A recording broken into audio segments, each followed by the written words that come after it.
Waifu update time. As of this recording, we just hit $87,000. And as of this editing and upload, however, this will likely change. We have been steadily gaining around $2,000 per day on the Kickstarter, meaning by the end of the weekend, we should have our newest stretch goal unlocked, the waifu equipment. And man, I'm excited for that chapter. We have tons of funny ideas like magical maid outfits, mythic frying pans, and the funniest and best of all, an intelligent Dakimakura. Come on. You gotta admit, that would make a hilarious item in any campaign. And at the very least, you could make it a cursed item and... Oh shoot. Okay, not a joke. While I was talking this out, it actually gave me a really funny idea. I'm not joking. I just thought of this. A cursed yandere Dakimakura definitely needs to be an item in this book. I mean, you could make this cursed item the police girl if you want. I'm sure she'd had some things to say about that. All right, I gotta go write out some stuff for the stretch goals. Thank you again to everyone who has supported us, and if you've been on the fence about it, I highly suggest checking out the Kickstarter. I'm certain there is something in there you will like. Okay, you know what? In fact, if we reach $90,000 before the weekend is over, I will make our beta test Discord server open to everyone in this video.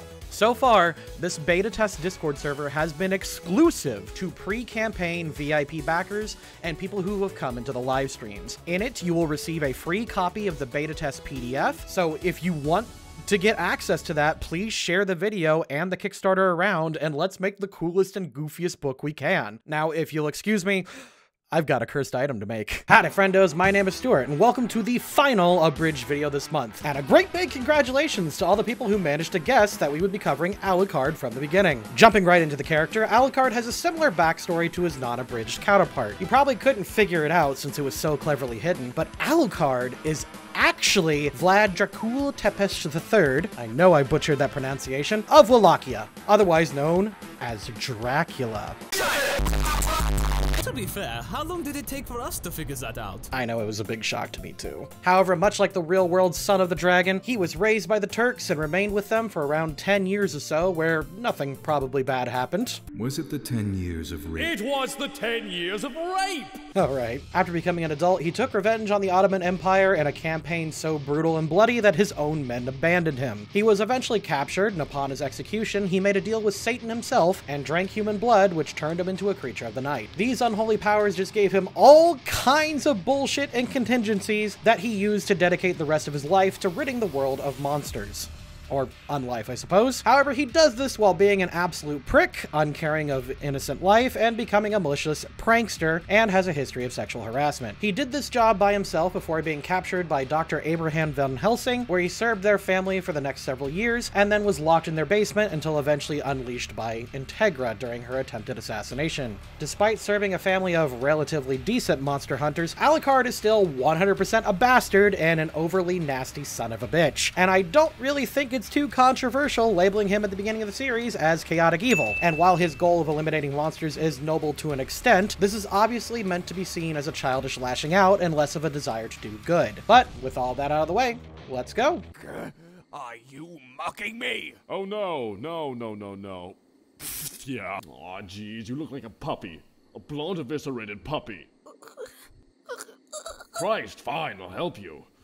But only because you got nice tits. The first several episodes don't actually feature our fuck-mothering vampire that much, but he is a very active boy. He gets a quick chaotic neutral ding for spawning the police girl because he felt sorry for her, and the fact that she had nice titties. He has frequent and unauthorized enthusiastic walks through the woods. He's regularly sending constant death threats to the Pope, and has a flagrant disregard of innocent lies, noise complaints, and sexual harassment. We're gonna label all this as chaotic evil, because frankly, he's just doing it to annoy other people and to get his jollies off.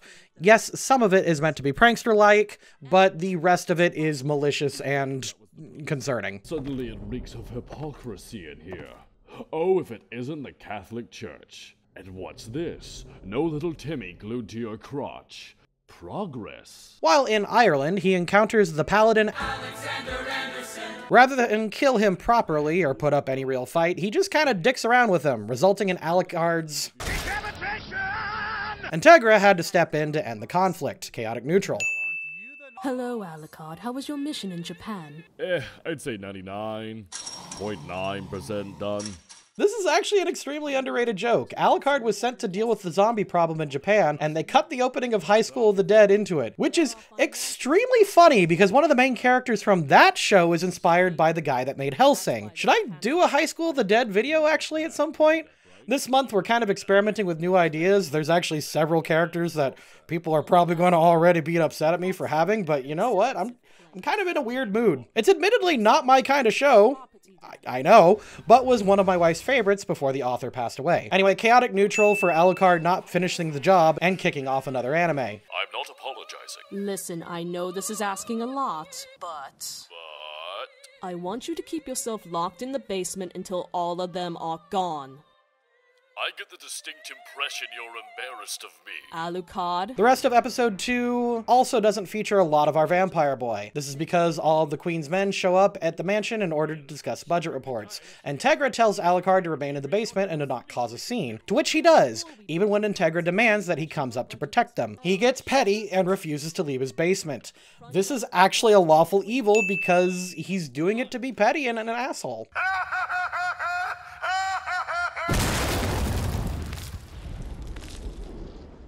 That was a 70-inch plasma screen TV. Until this dumbass blows up his new 70-inch plasma screen TV, which at the time of the show's publishing was expensive. But to answer the question, does this murdering vampire deserve to die? Yes. Is torturing a vampire and eating him alive slowly and torturously for fun chaotic evil? Also yes. Is there anything else we should be informed about the facility? Everything you need to know has already been covered in the briefing. Hey kids, wanna see a dead body? Because of the raid on the mansion, the Hellsing organization needs to refill their ranks, so they hired the most dastardly monsters of all, the French. To which Alucard spends the first part of the episode just messing with them. Also, he harasses the Catholic Church for no reason, chaotic neutral. You're no longer that little girl I used to know. Look at all those lines on your face. And look at all the brown on your nose. How is the Pope doing? After the meeting with the Catholics, Alucard is tricked into doing work by telling that he could have any sort of vacation except Brazil, which he promptly leaves towards. He then messes with the staff in order to get what he wants, chaotic neutral. Hello? What did you do? All right. But you can't be mad at me. What did you do? Okay, first, I was minding my own business. Bullshit! Funny thing is, he's totally right. Alucard was literally on vacation, in his room, minding his own business. Even when he left for a walk, he didn't attack anyone until they attacked first. True neutral. So then, what's the deal? A cute choice of words. I wish to play a card game, Vampiro. That is, and still he starts fighting the Dandy Man and he started having fun. Integra says causing collateral damage with the Policia was on purpose, but I actually don't think so.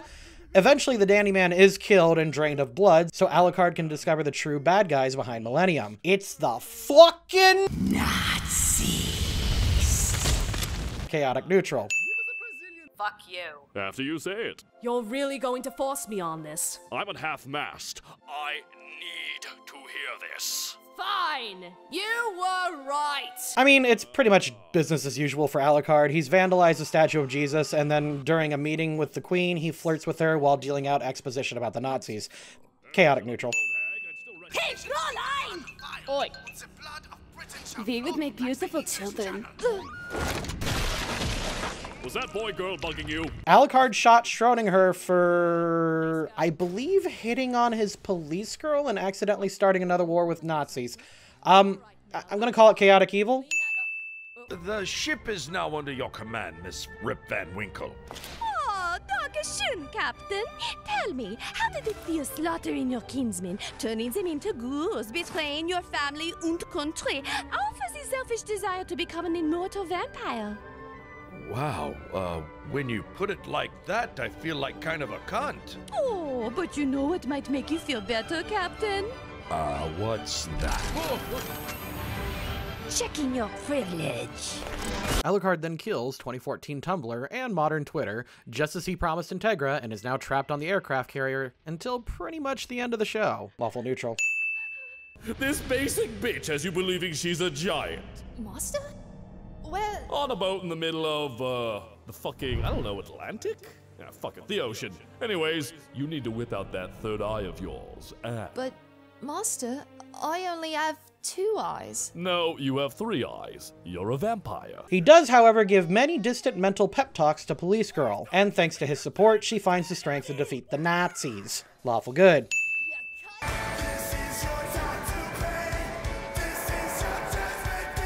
After returning to the party, Alucard takes out the trash and literally ends World War III by killing all of the Nazis and the Catholic Church.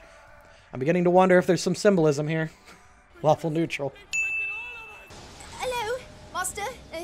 It's me, the police girl. Oh, good. It warms this long-dead heart of mine to see you so grown up. Ceres. Also, I'm not counting the split second here where he's Dracula and being nice. Not because it doesn't count specifically, but because we're reviewing Abridged Alucard and not Abridged Dracula, which is the closest the parody show gets to the real one. Alucard chooses to release Restraint Level 0, but he doesn't get points for what another personality does. How many souls is he Chow down on? Oh, 2 million-ish. He calls it his hashtag life hack. After solving World War III, Alexander attacks Alucard to destroy the world of its greatest monster. The fight gets extremely personal, diving into backstories, motivations, and honestly, it kind of resolves a bit more satisfyingly than the original, where Alucard promises to rid the world of evil so that he is the last monster on Earth. He will literally defy God to do so. Chaotic good. And you know what? I'm going to give it a nat 20 scene. I actually really like Alexander and Alucard's interactions here. Whosoever shed man's blood, by man shall his blood be shed. For in the image of God made he man. While listening to his last friend's death message, Walter, now rejuvenated with vampire DNA, comes in and ruins everything. His motivation to do so was because he never got Alucard's attention while he was a girl. This is a weird sentence. Either way, Alucard doesn't give Walter the satisfaction of sticking something in him willingly. And they fight. Alucard mocks him the whole time and attempts to absorb the souls of the dead of London and falls for Schrodinger's pet's plans. If you're not sure how this works, like I mentioned in the original Alucard video, Schrodinger's soul gets lost within Alucard, and because of this, Alucard snaps out of existence. Chaotic neutral. You know what I think? I think you're afraid you'll die before he comes back. Mom, that hurt! We do not talk about him! In Alucard's non-existence, he spent the next 30 years giving therapy to over 3 million souls. And because they were British, it took a while. However, he seems to genuinely appreciate doing it, because he helped out over 3 million people, and though this doesn't redeem his soul, it does grant him 3 million neutral goods. Several days later. You!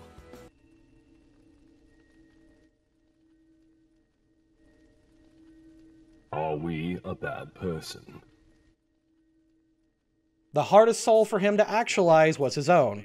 Fucking relatable, but after 10 years, he finally managed to release himself and return to Integra and Ceres. Hellsing Ultimate Abridged is considered by many to be the finest work of Team 4-Star, and according to a lot of information that I've heard, this is a series that also rocketed them to some admittedly temporary mainstream success. The writing, voice work, editing, and character work is professional level, and despite this being the funny Hellsing, I will admit that everything is so absurd that I actually kind of appreciate it more than the original. It certainly has way more quotable lines, at the very least. You don't have to follow orders when your leader's acting like a daft cunt. It's kind of hilarious in a mundane vein. Well, kinda like that, only with less symbolism and more my penis in your vagina. Better watch out, he's got no gag reflex. I have my own personal gripes about the writing of Hellsing Abridged, and a lot of that does boil down to the fact that the first several episodes are slightly inconsistent with the later ones, which is to be completely expected. Hellsing Ultimate was written and produced as a once-per-year Halloween special for Youmacon. Fun fact, I was actually at every single one of those panels, and since they were producing episodes at a rate of about once per year, their writing styles, tone, and goals would naturally change as the series developed. At the beginning of the series, it was meant to be a silly haha show where Alucard was a goofy-ass monster that wasn't meant to be taken seriously. However, as Team 4-Star grew, they got better at writing, producing, and understanding their massively increasing audience. They decided to take the project slightly more seriously near the end, especially during the actual tense moments of the show. As they were approaching the end of their series, they needed to change their strategy and make Alucard sympathetic.